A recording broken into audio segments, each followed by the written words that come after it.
श्रीमान आदिल हैं, ये पूछ रहे हैं शांति एजुकेशनल इनिशिएटिव लंबी अवधि के लिए कैसा रहेगा? इन्होंने 80 पे लिया हुआ है और ठीक-ठाक संख्या में 10,000 शेयर इन्होंने लिए हुए हैं। तो ये कह रहे हैं कि अभी तो अच्छा लाभ है, लेकिन 5 साल रखना चाहते हैं। तो उस हिसाब से कैसा रहेगा? 5 साल में कोई दिक्कत होगी क्या? या सब ठीक है? नहीं, मैंने कंपनी कभी ट्रैक नहीं किया है, तो एक बार इनका नंबर्स को देख लेते हैं। ओह, नंबर्स तो कुछ और ही कह रहे हैं।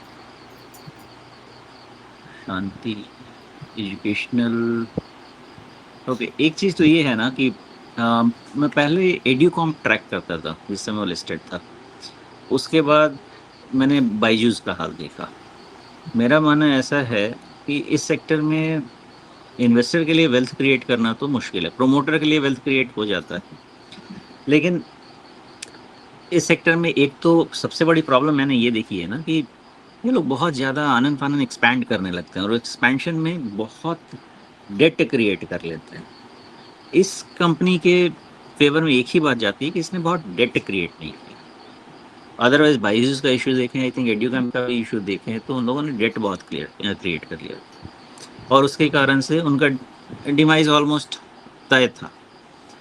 तो इसको थोड़ा सा ये सेक्टर में मैं इन्वेस्टमेंट तो नहीं जाता हूँ और लॉन्ग टर्म व्यू मुझे समझ में भी नहीं आता है। अभी आई थिंक लेटेस्ट कौन सी फिजिक्स वाला या कोई तो अभी लिस्ट हुआ फिर से ना अभी, और एक और नई लिस्टिंग हुई शायद।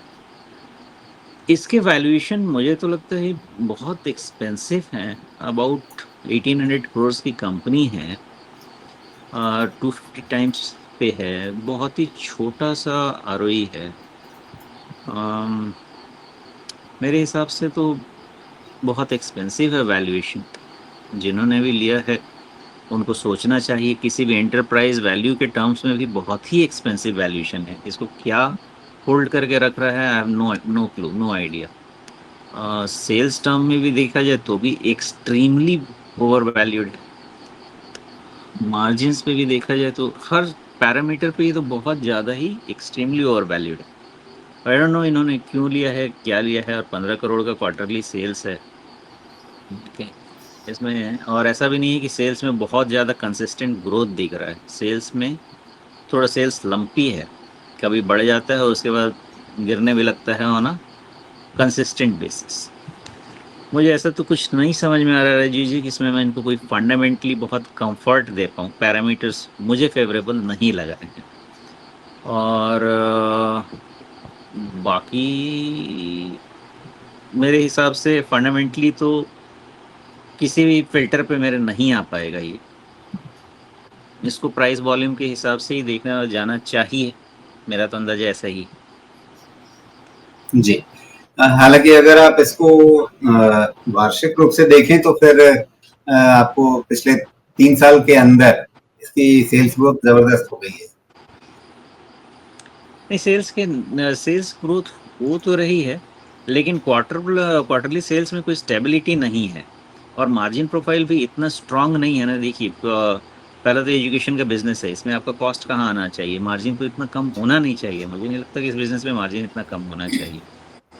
और बाकी कंपनी से इनका अगर कंपैरिजन किया भी है, देखिए अगर एजुकेशन का बिजनेस है, मुझे नहीं समझ में आता कि 20-25% से मार्जिन कम क्यों होना चाहिए अगर इसको मुझे सस्टेन करना है तो। ओके, बिकॉज आपका खर्चा क्या लगता है ऐसा, तो मतलब एम्प्लॉय कॉस्ट जो है वो आपका मैक्सिमम, बाकी कोई ऐसा एसेट का तो कॉस्ट है नहीं आपके पास। हाँ, तो मुझे तो पैरामीटर्स बहुत ही एक्सपेंसिव लगते हैं। तो इसका मतलब क्या है? इसका मतलब यही है, मुझे बहुत इंटरेस्टिंग तो नहीं लगता है। अगर इनके पास कुछ इन्फॉर्मेशन ऐसी है जो कंपनी से बात करके समझ सके तो बात अलग है, बट जी, पैरामीटर्स इन्वेस्टमेंट ग्रेड तो नहीं बताते हैं मेरी बिल्कुल। समझ में। हाँ, टेक्निकल बाउंसेस पे आप प्ले करना चाहते हैं, वो इंटायरली डिफरेंट बॉल गेम है, उसको किया जा सकता है और उसके हिसाब से थोड़ा पॉजिटिव है भी। इन्वेस्टमेंट के हिसाब से शायद नहीं। जी, तो सबसे बड़ी चिंता है कि मूल्यांकन का मसला है और बहुत छोटी कंपनी है तो उसमें मतलब हमेशा ये रिस्क रहता है कि भई उनका धंधा किस तरह से आगे बढ़ पाएगा, कितना बढ़ेगा। उसमें अपॉर्चुनिटी भी रहती है लेकिन साथ में एक रिस्क भी है, इस बात को ज़रूर ध्यान रखिए। ये हाई रिस्क कैटेगरी का शेयर कहा जाएगा उस हिसाब से क्योंकि वैल्यूएशन बहुत ज़्यादा है आज की तारीख में। ग्रोथ को काफ़ी तेज़ देख रहे हैं उसके बाद।